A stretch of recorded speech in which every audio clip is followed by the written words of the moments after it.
Hello, and welcome back to the Long Distance Love Bombs podcast. I'm your host, Dr. Jeremy Goldberg, and my guest today I'm super pumped about. It's one of my favorite writers. Her name is Joy Sullivan. Joy has a master's in poetry from Miami University. She served as the poet in residence for the Wexner Center for the Arts. She's guest lectured at Stanford. She's the founder of Sustenance, which is a community designed to help writers revitalize and nourish their craft. And she has her first book ever coming out called Instructions for Traveling West. She's great. She has a Substack too. She's on Instagram. I've followed her for a while and am continually astounded by some of the words that she puts to the page and some of the feelings that she puts to the words. She is at a level of craft that I admire. And in this conversation, we dive deeply into not just the creative process, but also a couple big things, such as being homesick for the lives that you're not living. We talked about how the naming of a desire is a profound alchemy, how it's a profound activity. We talked about Joy almost losing the use of her hands because of work. We talked about overexertion, overwhelm, how she quit the career, had the breakup, packed the house, sold the house, and just headed west. And that's essentially the crux of what her first book is all about. This conversation is so good. And I know that you're used to me saying that by now, but genuinely, Joy and I dive deep about lots of important topics, and just have a good yarn. It's a fun one. It's a juicy one. It is a nutritious and nourishing conversation. And I encourage you to check Joy out on Instagram in particular. But yeah, enjoy this conversation with Joy Sullivan. Hey, here we are. Joy Sullivan, welcome to the podcast. It's good to meet you. Hi, I'm so excited to be here. Thanks for having me. Yes, and I thought of a fun way to begin this conversation. Well, it's fun for me. Time will tell how you feel about it. But we're recording in the past, and the podcast is being published today, which is the day that your book is out. And so I just wanted to say congratulations, your book is out. And I thought the fun part was, how does it feel to have your book out, like projecting that into the future? I thought it could be like a fun time capsule for you to listen to when it actually is out. So people are reading it, they're buying it, they're leaving you nice comments.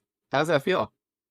Well, that's an amazing opening question. I love it. I hope that I think if I could just like imagine the dream version of future me, it's very relieved and it just feels really at peace with how the process has gone. As an anxious person, that is like what I'm projecting into the future. That I feel really good. I feel like I've accomplished something, and I just feel excited for people to read the book. Yeah, because it's your first book, right? It is my debut collection, which is super exciting, and it's exciting that there's people out there that are still excited to read collections of poetry, and that people are still really invested in that journey that I think only poetry can give us. Yeah, I saw the video on your Instagram of you opening the box of books and holding it for the first time. And I showed my girlfriend, but I was like, This is what I did when I took my box to a Mexican restaurant and had a bunch of friends, and we like ate burritos and opened the box together. And I like had a moment. Mexican video? Yeah. That's amazing. I was so nervous I was gonna do something weird. I had to have several takes. I couldn't actually look. I just like started opening it and I was like, no, that you made a weird sound. And then I was like, no, your face looks weird. And then I was like, I just gotta commit to this being a little awkward and just do it. And then I finally opened it. It's more honest that way because it is like a tender, vulnerable moment that's years in the making. And so Totally. I Totally. appreciated the realness.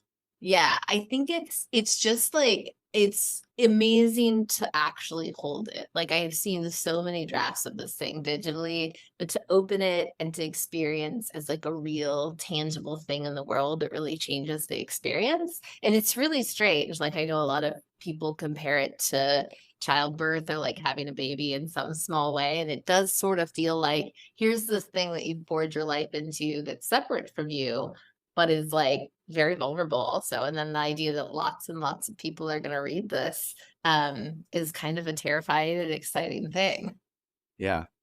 Well, maybe we can dive in there. So the book is called Instructions for Traveling West, Yes. and I read uh two, how many sentences is this? Three sentences that was the start of the poem that sort of, I was going to say, gave birth to the book's idea.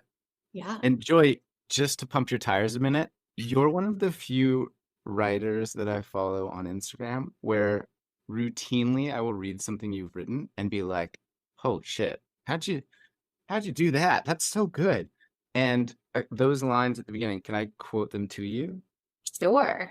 Okay. So it says, "First, you must realize you're homesick for all the lives you're not living. Then you must commit to the road and the rising loneliness, to the sincere thrill of coming apart." I read that and I was like, hot damn, that's fire. So maybe you can talk a little bit about the origins of traveling west, how that began, etc. Because I know you had quite a year of, or two or three, of break up, quit the job, sell the house, get in the car, full surrender to uncertainty. Maybe we can unpack that. Yeah, I that poem works with some really strange alchemy. You know, after you bring something into existence, it's almost like it becomes a little blueprint that began to sort of pattern my life after. So I wrote that book mid-pandemic.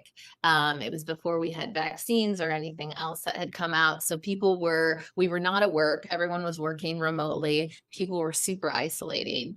And so I was like, why am I just hanging out in Ohio in my house? I had not traveled much in the US. I grew up overseas, but I hadn't traveled much domestically. So I just took my laptop. I was working at an agency at the time and drove out west in my Subaru. And I think we were all having, I don't know if the pandemic was like for you, but I think a lot of us were having this moment where we sort of collectively woke up to our lives and asked ourselves, like, God, like life is again really short. And I think all of us have different moments personally in which we come to that realization, that sort of personal reckoning. Are we doing what we want to do? Have we found the thing that lights us up? Do we actually make meaning in the way that we make meaning? Right. But what was so interesting about the pandemic is that we collectively, I think, had that reckoning at the same time. Even though we were all isolated and doing it individually, we were also doing it collectively. And so for me, that process, I just drove to the desert, which is always a space that I will return to in any kind of grief. The desert in the wintertime. I've done Joshua Tree in snow. I've done Sedona in February. For me, that is one of the most austere and amazing and brutal places to feel whatever you're going to feel. And so I drove myself out west and I spent a lot of time rethinking my life. And at the time, I was working, upwards of 60, 70 hours a week at a corporate job. I was starting to develop really intense pain in my arms from chronic typing and chronic writing.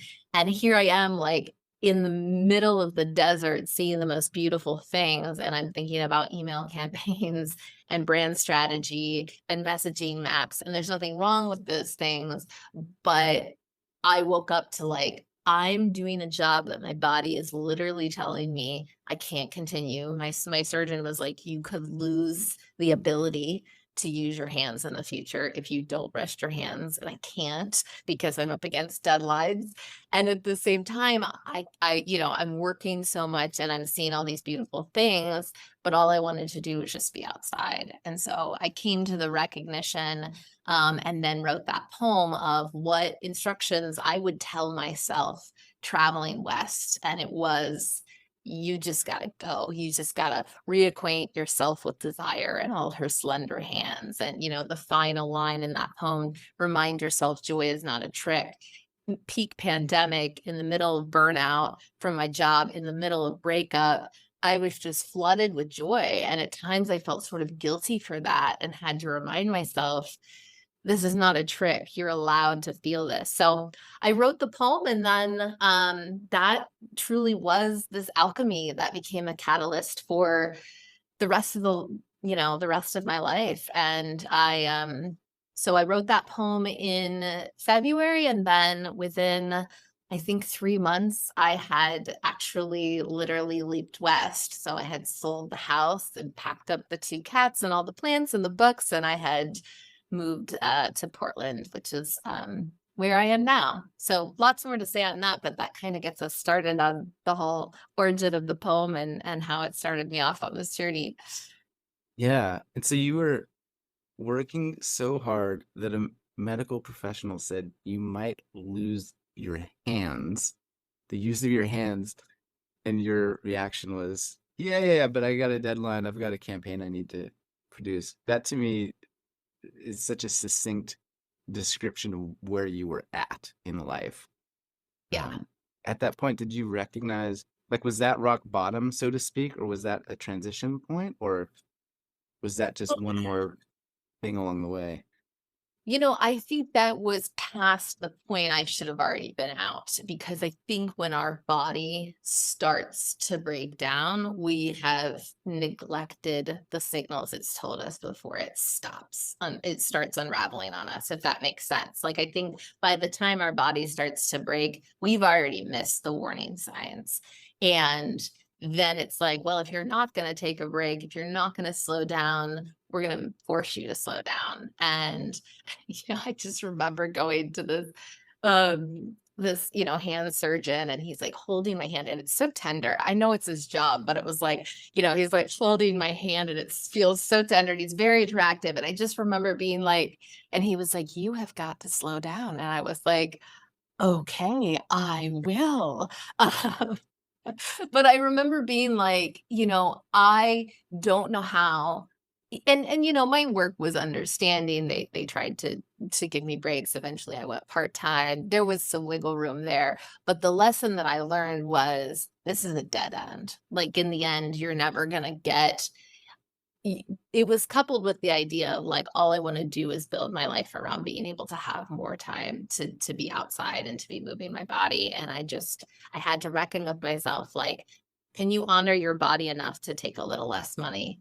Can you honor your body enough to exchange sunlight for this title that you have? And I had thought for a while, oh, if I could just get to copy director, I could just get the highest promotion possible, then that'll give me what I really want. And I think, it's like titles aren't everything. You get there, and I kind of looked around and I saw everybody else who was on the same track, and their marriages were a mess. They had terrible health problems. They seemed deeply unhappy.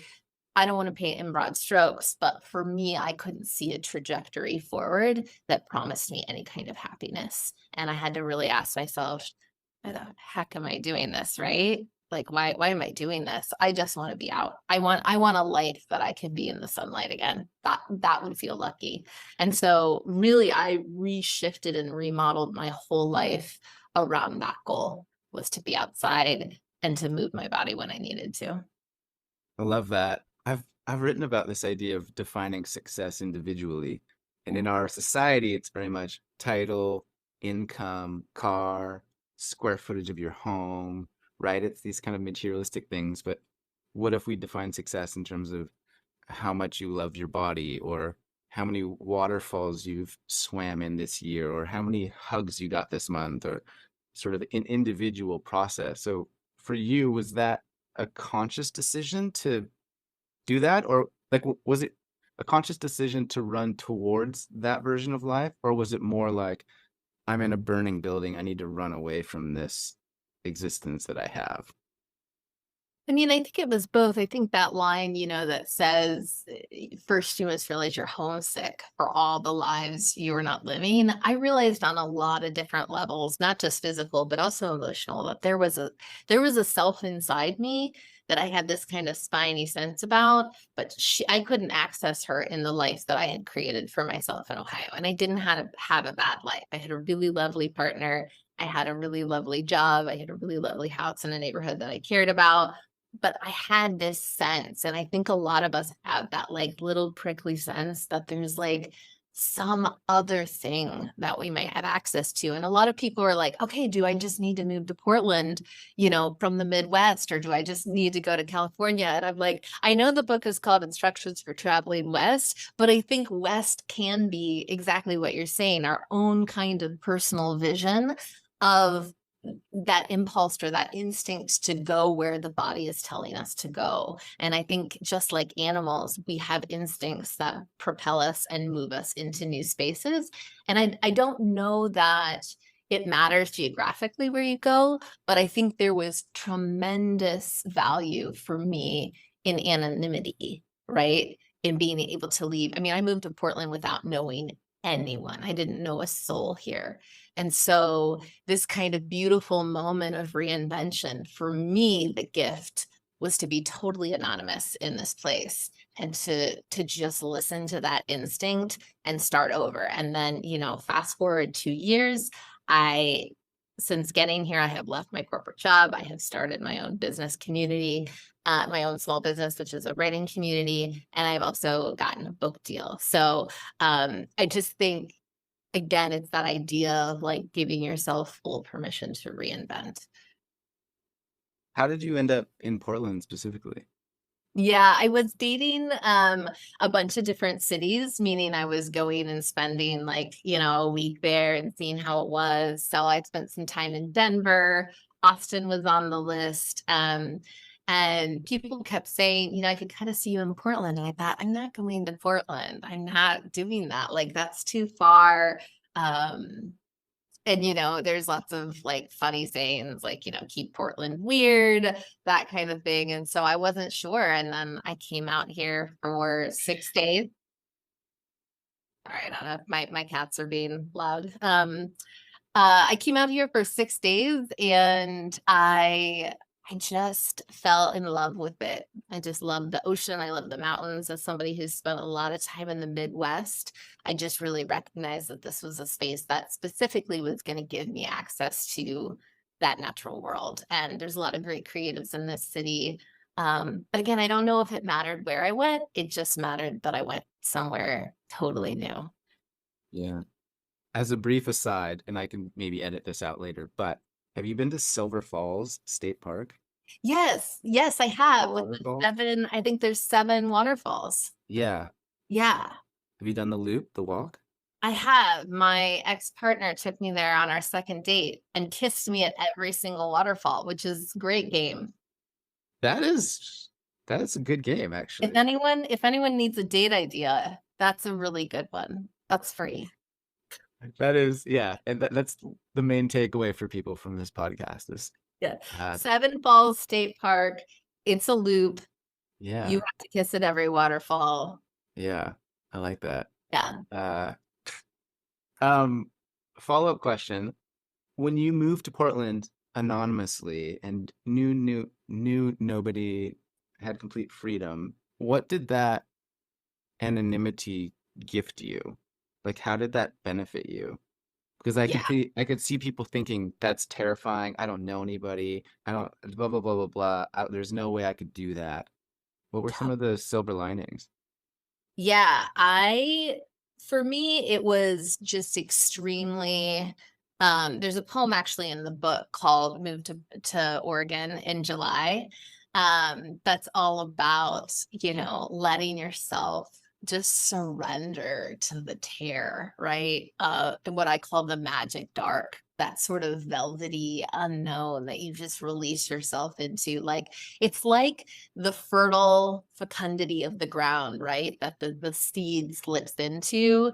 it's dark, right? You can't plant anything directly in the sunlight as a seed. It has to first slip under into the dirt, into the darkness. And I just feel like for me, that's what it was. It was this slipping into darkness and fear and really embracing what it was like to be all alone. But that also gave me this incredible ability to meet this other version of myself, you know. I actually have the poem if you're interested in hearing it. It's a pretty short one. Yeah. Yeah, imagine if I just, as the podcast host, was like, "No, I'm not interested in your poem, Joy, You're like, author and poet who came here to talk." Like, "No, no, no, no, thanks."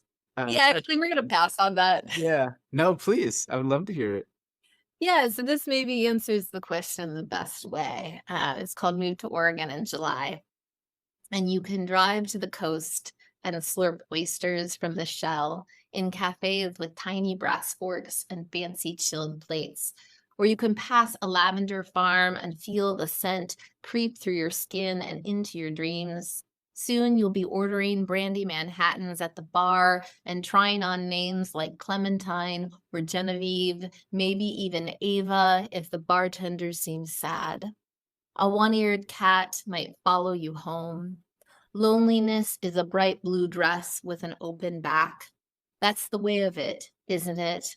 One day you're sitting alone at the bakery, and the next you're standing across from the ocean, and the next you're crying at the movies, and after that you're planting fruit trees and learning street names and bringing in the mail and kissing someone's delicate face. You suddenly realize you slung together something called a life. The word home drops out of your mouth like a ripe summer pear, flopping in the backyard, sticky at the edges, heavy with sweetness. Beautiful. Yeah, and I think to answer your question, what does that idea of giving yourself to be, I was like, literally, I can tell people a new name if I want to. I can outgrow any version of myself that has felt tired. And that was such freedom to me. I didn't end up changing my name. I had a partner that called me Clementine or Clem for a while after I wrote that poem, but it didn't stick. It didn't feel right. I decided that I wanted to keep Joy. But I think there's something beautiful about getting to say, nobody knows who I was before. Not that that was a bad person, but any version of that, any narrative there can kind of leave. And I can only be known as I am now. And I think solitude and loneliness are really important teachers. And I think we stigmatize loneliness a lot, but it teaches us and gives us the opportunity, I think, to meet a different version of ourselves when we're forced to be alone. Because instead of getting that constant feedback from other people who we are, we have to just listen to who we actually are in the silence, right? And so for me, that was just a catalyst of huge growth because I didn't have the identity of my corporate job. I didn't have my hometown. I didn't have my partner. I just had myself in the solitude, in the desert. And I had to say, who am I here in this space? And that for me was pretty life changing. Yeah, it reminds me of a quote which I will butcher, but it's essentially suggesting that the problems of the world are caused by people that can't sit alone in a quiet room. Are you familiar with that? I am, yeah. How badly did I butcher that on a one? No, I think that's right. I think that an ability to sit with themselves, yeah.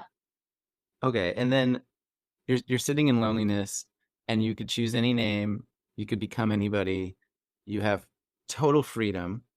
And how do you, or how did you deal with the potentiality for overwhelm?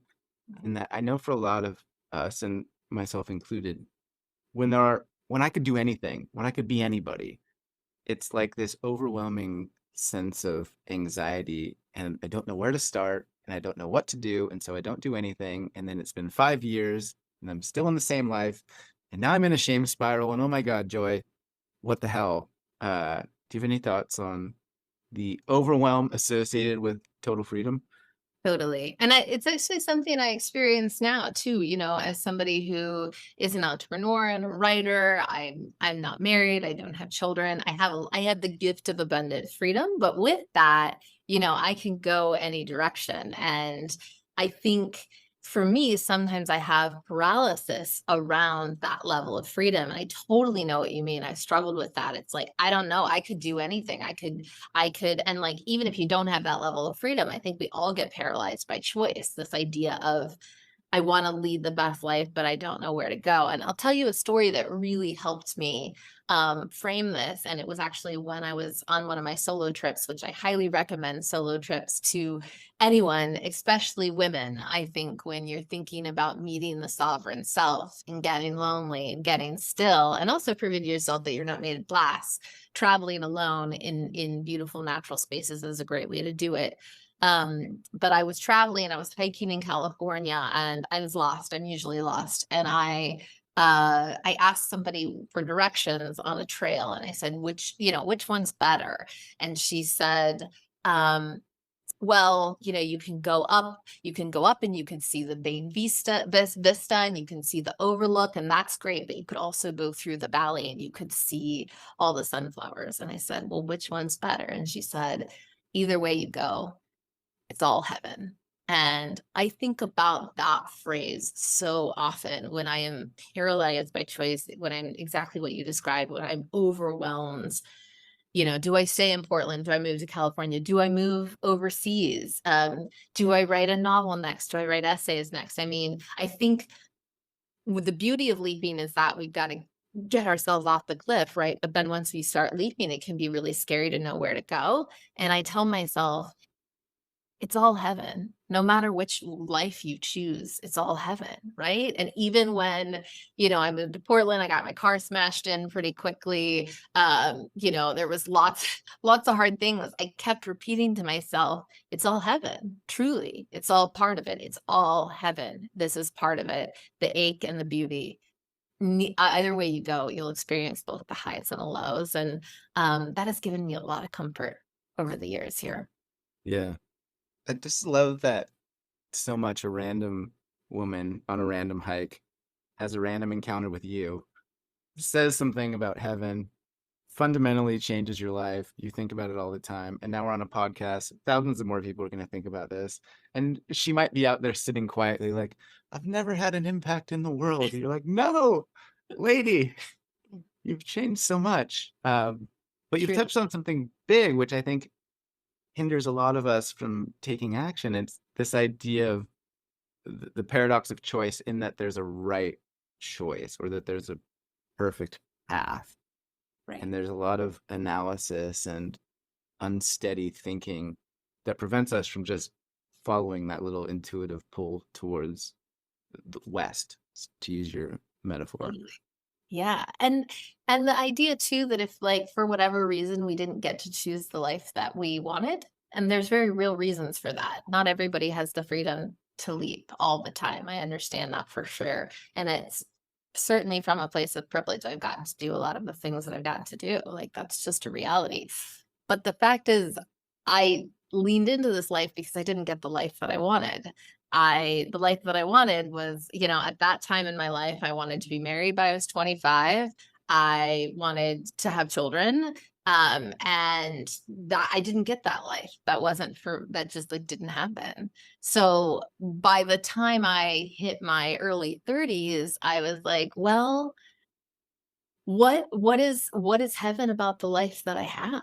And it meant that, okay, I didn't have the kids and I didn't have the partner, but it meant that I could travel and it meant that I could write and it meant that I could create full time. And so I leaned into that version. And I think it's less about being paralyzed by the choice, but leaning into the life that you got full force. I feel like I spent a long time hovering and saying, well, I didn't get this, I didn't get that, I can't enjoy any of these other things. And now so many things have bloomed for me by just leaning into the things that I could make magnificent about the life that I have.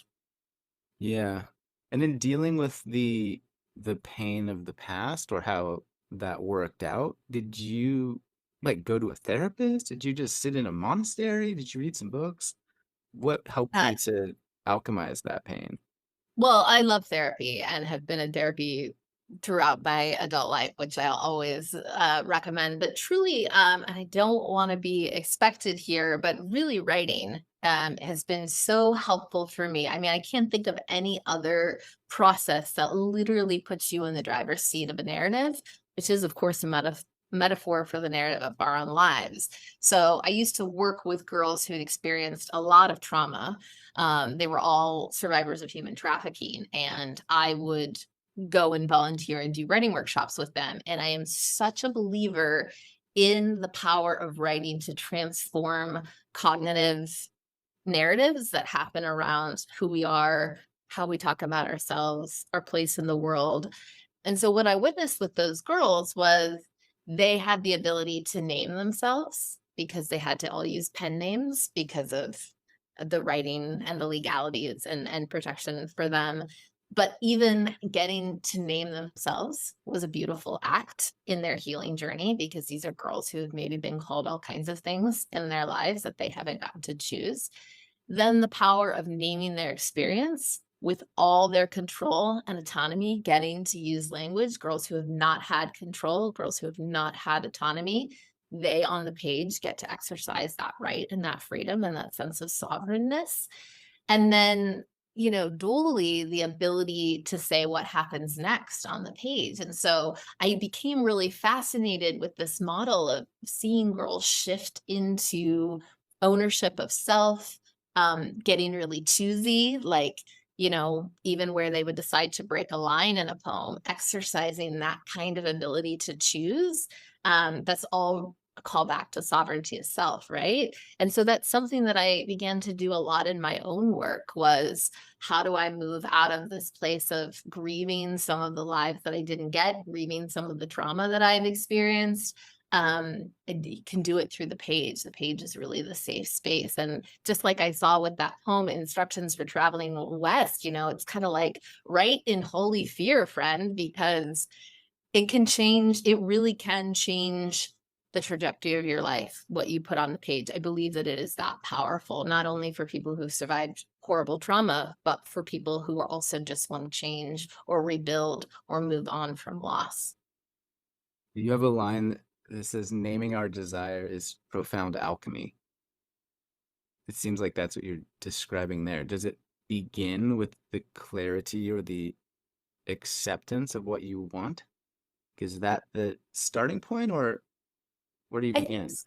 I tell people, a lot of because I have a writing community called Sustenance of over almost 200 writers, and so we write a lot together. And a lot of people are like, well, "Where do I begin?" And I say, there's always that old adage, which is write what you know, right? Write about the things that um you understand or that contextualize your world. But I often tell my writers too, write what you wish you didn't know. What are the things that you've lost? What are the things that are hard? What are the lessons that you absolutely wish you hadn't learned in life?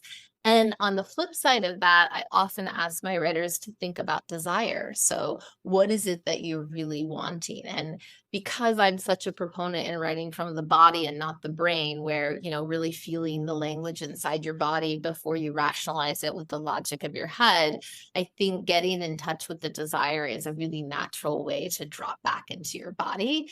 And, even those sort of taboo, whether it's desire or rage or some of those taboo emotions that especially women don't always have access to, I think when you begin to access those and accept that they live in your body, your poems just expand, your writing expands. Can you say more about that, please? The using the body to craft language before you use your brain to put it down on paper. Yeah, absolutely. So, yeah, again, I always say body, not brain, because a lot of things, the body is so smart. The body has so much. I mean, the body is communicating with us all the time, trying to get us to do different things.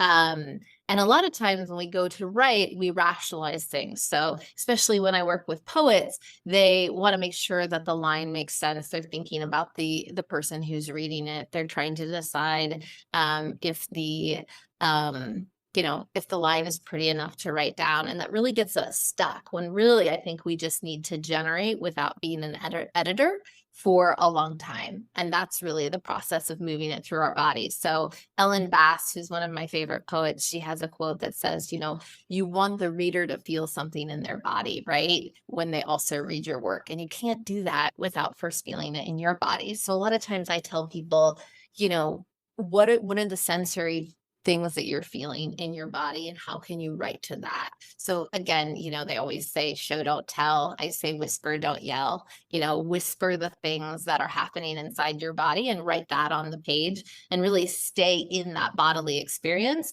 because we've all read poetry that doesn't resonate, and it's usually because it's overly intellectualized, right? But when you write with the body, you're allowed to write from the senses, but also, a lot of people use synesthesia, where your synesthesia is where your senses overlap. So some people will have you heard of this before? They'll My see. girlfriend has it.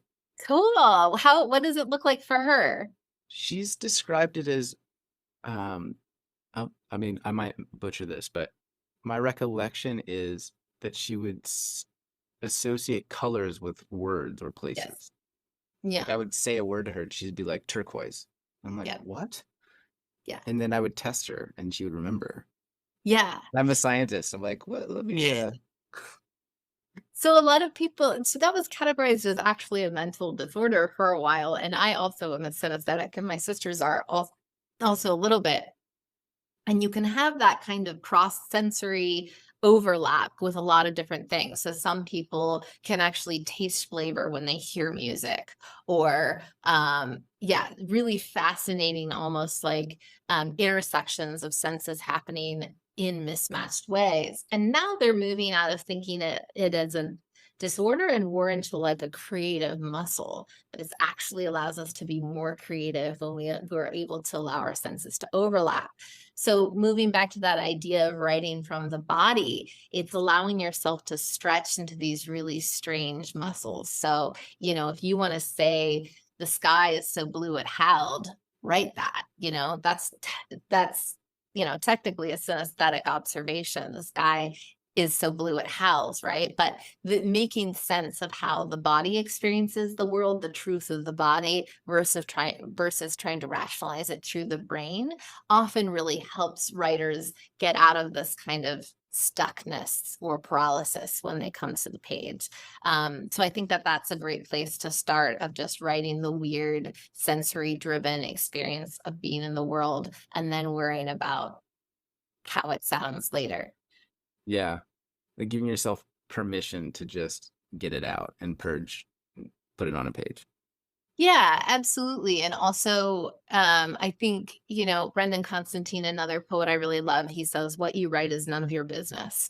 And I love that, because it's like we get very stuck, and we get, I can't tell you how many writers I talk to who say, I go down to write and I just hate all of it. And it doesn't matter. You don't have to like it. It's none of your business. You don't know where it's going. Your job is to sit in your body and to write what comes out, the truth of what comes out. And your job is to get in touch with your own desire and your own authentic feelings, be it rage or happiness or joy, or sorrow or grief, and to aptly name that ache, right? I also tell my writers, be a poet, not a preacher. You don't have to have any sound advice. You just have to aptly name the ache. And I think it's the naming the ache that makes poetry so powerful, not necessarily giving people any advice about it. Can you give an example of what naming the ache might look like for people? Yeah, I'm trying to think of a line from one of my poems. I have a poem that's about it's called When the Queen Dies, and it's about the queen bee. And it talks about the last line says, who was the first person to tell you about your brokenness? Even so, which part did you spin into honey? And it's about, again, that idea of sort of reclamation of self. And so it's not necessarily having to intellectualize what advice she would give to someone who's feeling at a time brokenness. It's simply just extending the offer to spin whatever that is. into a question, which is, now what are you going to turn into honey? So I think what's special about poetry and naming the ache is often in the generosity of a question that is turned back and offered to the reader. Because I see a lot of people trying to give advice these days, and I think we would all serve each other better if we simply asked questions or allowed them to sit with really beautiful questions. It's almost like name the ache and then share the ache. Is that what you're alluding to?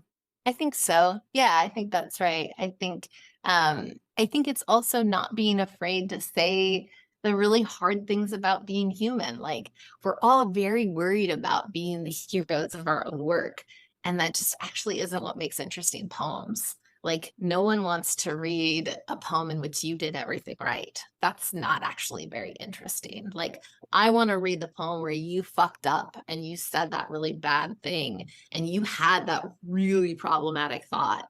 And I want to be able to experience that with you. And I think that's the vulnerability that also happens in naming the ache. Like, you're just giving language to the very real experience of being human. And that's where the relief comes from. Not because I have some wisdom to impart, but just that I'm going to be generous with my experience of being human.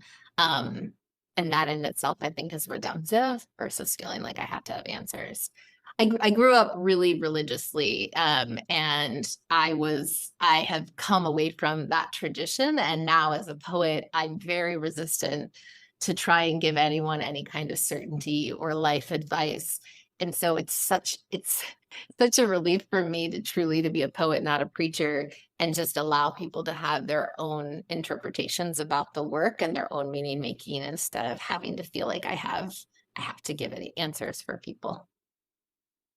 Going back to your uh, waterfall story about being kissed at every waterfall, and to the point you just made about poetry, imagining a poem where everything works out and it's all good and glorious. But there's something, as an example, that you went on that waterfall thing, got kissed at every waterfall, but it's your ex-partner versus if it was your current husband. There's almost a depth of it having not worked out, despite having this romantic waterfall adventure that adds to it that is relatable. Totally. Does that make sense? Yeah. And I think the idea is like, sometimes I don't know, sometimes I think a lot about the fact that, like, when we're thinking about being on the precipice, when we're thinking about taking a big leap, we don't do it necessarily because we think everything's going to turn out just the way we want it. We don't go on the hike and kiss at every waterfall because this is absolutely that we're guaranteed this is the person, right? We do it because we're trying to be fully present and alive to that moment. And so I've thought a lot about, like, what's the risk? Like, all these people are writing me after reading the book or reading my poems and saying, I'm leaping, I'm going to Italy for 3 months, or I just left my partner, or I just quit my job. And it's like, I think that is so beautiful. And yet we don't leap necessarily because we're promised the happy ending, right? And I have poems in my book that talk about all the partners that I left and all the engagements that I said no to. And I'm so truly grateful that those things didn't work out. I have a poem in the book that talks about the dark bird of our love that bless it could not fly, never found its wings, and how that's like a dark gift. And so I think that there's this kind of like, you have to leap and also be prepared to be knocked about a little bit on the way down too. Like, it doesn't always equate to happy endings, and that's okay. We still do it anyway. Yeah, I think Cheryl Strayed had that line about the ghost ship that didn't sail, something Yeah. like that, of like, oh, it could have worked out, but it didn't because that ship's Yeah. sailing that way. Yeah, and all we can do, she says, is salute it from the shore, right? Yep. And Chinua Achebe, who's a Nigerian author who wrote Things Fall Apart, he has a really beautiful quote that says, even if we do not know how it is going to end, we still have the obligation to struggle. And he tells this really beautiful parable about a leopard that's chasing a hare. And when the leopard finally catches up with the rabbit says, let me just give me a moment. I'm just gonna create a disruption in the road. I'm gonna break all these branches down and drag them across the road. And the leopard says, okay, but why? And the rabbit says, because I want everyone who passes here after my death to know that here a great struggle occurred. And I think so much about, why do we do things? Why do we leap? Why do we protest? Why do we create resistance? We do that because in the end, it doesn't matter if we're successful or not. What's dignified and beautiful in that moment is to struggle, is to do the scary thing, is to leap towards the life that's calling for us. Yeah, but it's so hard, Joy. It is. It is. And it's disappointing. It's like I've moved out here for 2.5 years and I don't have every last thing I wanted. I didn't get everything. I still have an ex-partner here that, I love and care about very much. It has, many poems in the book about him, that he is blessed.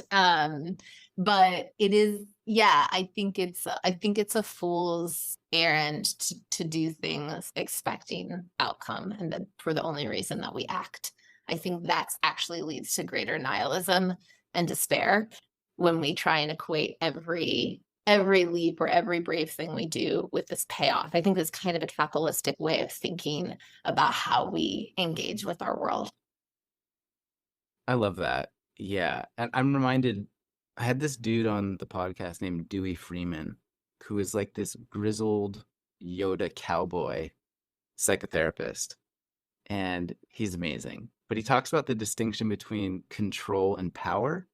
And he No. talks about it as control being what you do when you don't trust, and power as being the ability to influence and be influenced.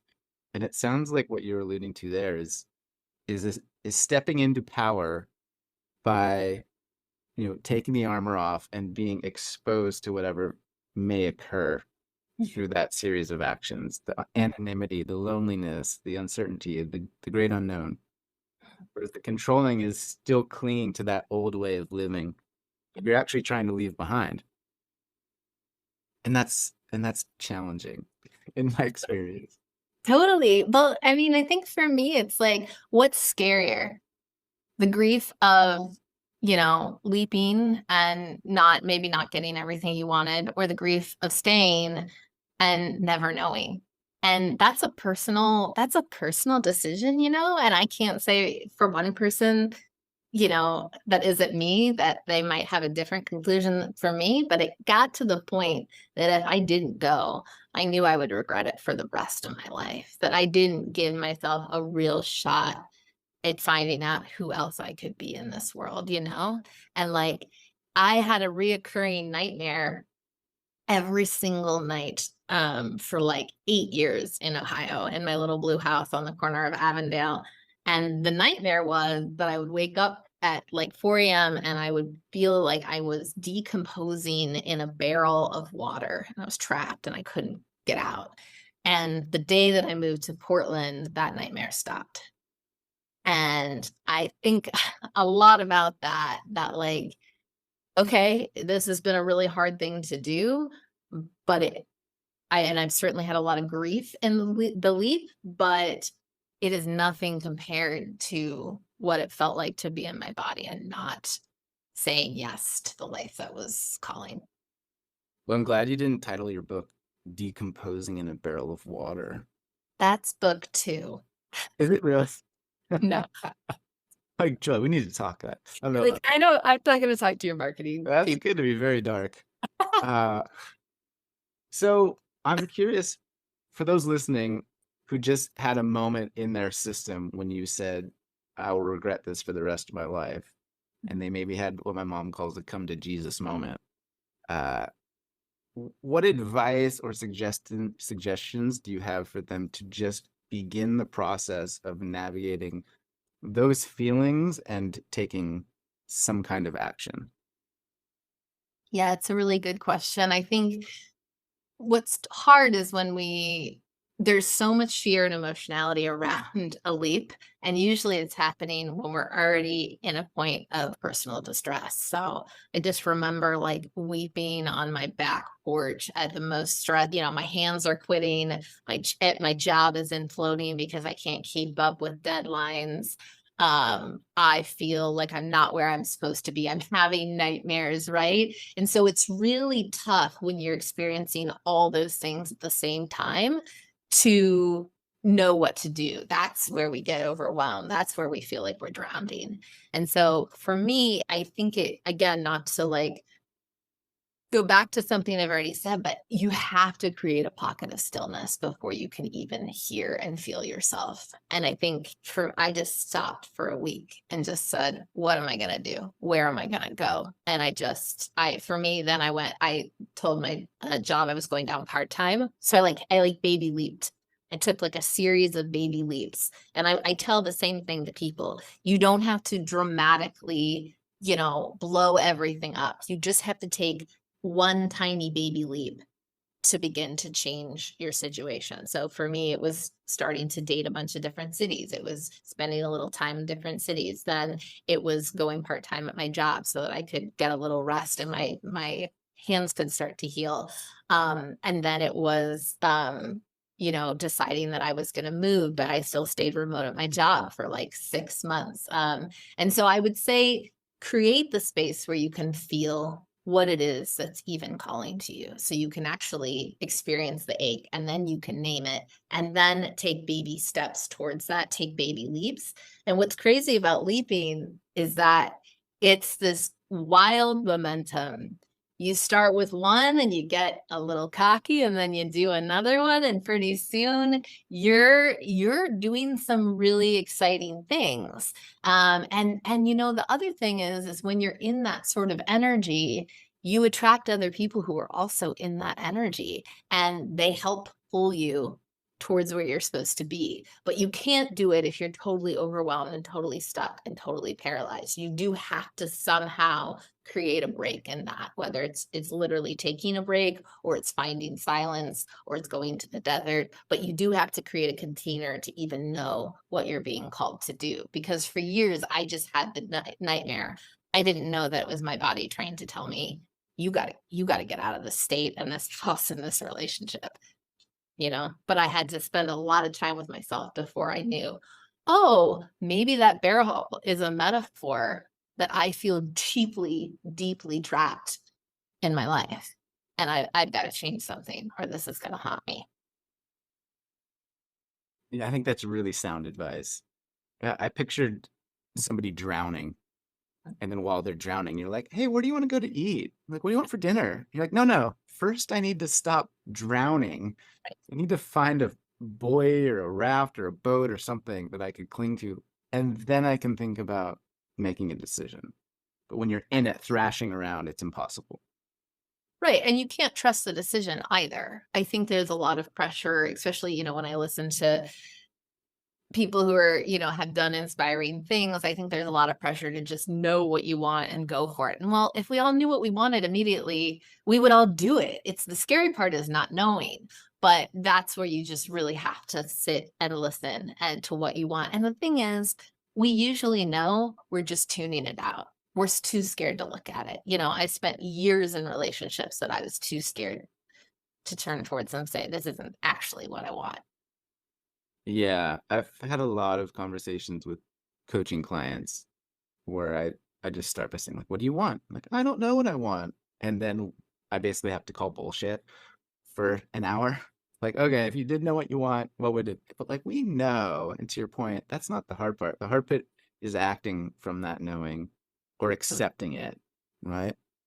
Like, I've had many moments in life where I wish I didn't know that thing, but I wish I didn't feel that way. I was like, no, I don't want to be a writer. Writing's hard. I don't want to move west. That sounds like a lot. And then there's Oh, the totally. internal, yeah. Yeah, I had that for years and years and years, and that's why I think that the nightmare manifested itself and materialized in that way. And one thing that really helped me as I was on my journey was I stopped saying, "Well, I'm not the kind of person."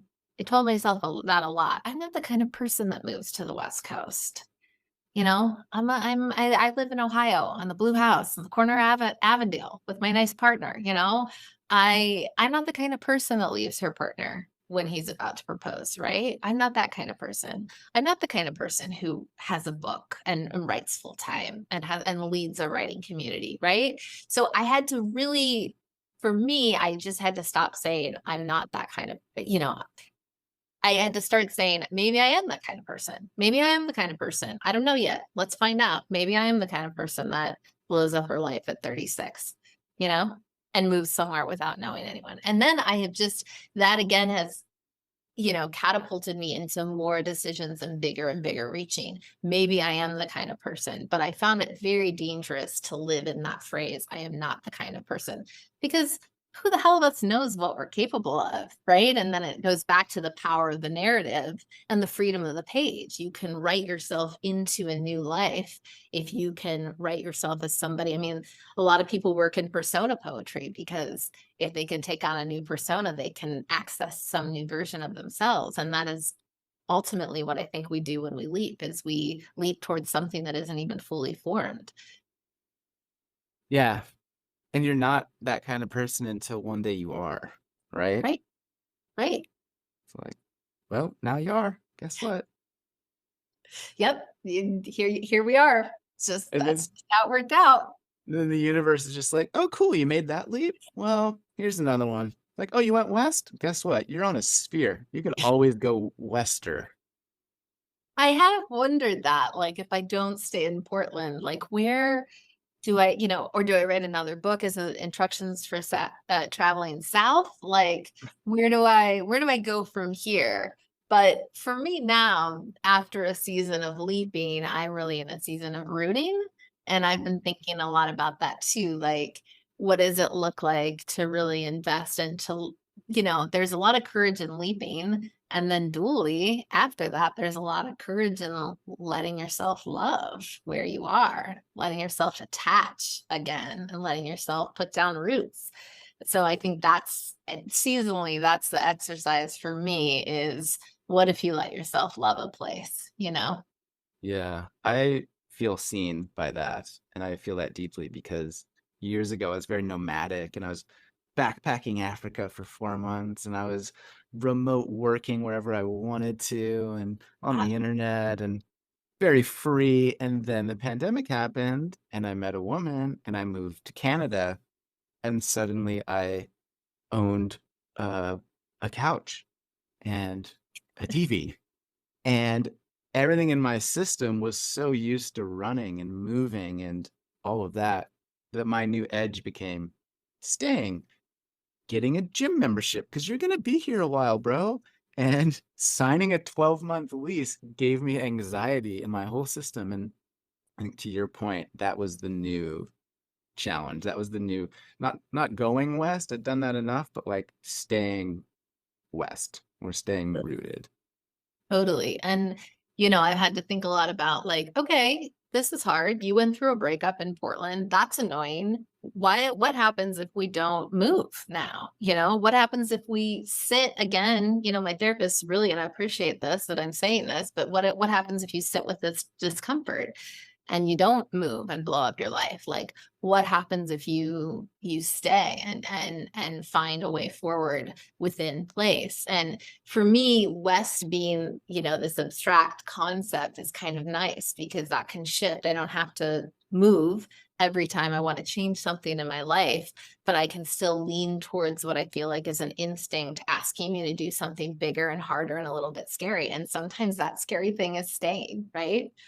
Yeah, I'm just dorking out a bit that from some perspective, the instructions for heading west might mean not heading west, Mhm. right? Like that might be the heading west. It's like, no, no, you sit here. You're not going west. Like that's actually your west. Right. Just stay and be uncomfortable. Yeah, and I grew up overseas and moved around a lot, and I think it's like you, it became a little hardwired in my system of like, okay, every couple years we move, and as a third culture kid, about the scariest thing for me is really rooting into place, really attaching to people and to partners and to lifestyles. And so I think, that's all part of the evolution is asking yourself, what is it that I'm being, what's the scary edge? Like you said, I like that phrase that I'm being called to. Where's the edge? Yeah, and I wrote down this line from you. What happens when we heed the call of furious reinvention? It's like, whew, how's that for a journaling prompt? Go for a walk with that one spinning around in your heart. Um, Yeah. well, I could talk to you for hours, but I feel like perhaps this is a decent place to tie a bow on it. And um, is there anything that I have not asked you that you're like, Jeremy, you moron, I wanted to talk about this. I need to say this to the world. Now is your time.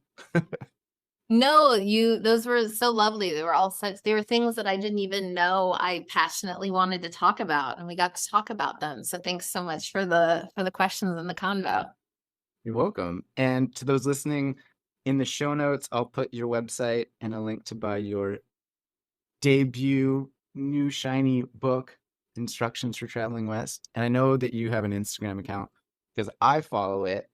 And if you're listening, you should follow it because it's fantastic. I think you're fantastic. Your writing has inspired me tremendously. I've shared it. Thank you for trusting yourself enough to head west all those years ago and for sitting with the loneliness and becoming who you are now because it's really made my life better. So thank you. Well, thank you so much for having me. All right. That's my conversation with Joyce Sullivan. And as mentioned, there are links in the show notes to all of her stuff. You can follow her on Instagram. You could buy her first book, Instructions on Traveling West, which is what I will be doing because I want to read it. She's one of the greats. Thank you for being here. Thanks for following. Thanks for listening. Please do feel free to leave a 5-star review, share the podcast, give me some tips, give me some guests that you want me to reach out to. I adore you. I appreciate you. And let's all try and make the world a little bit kinder today, okay?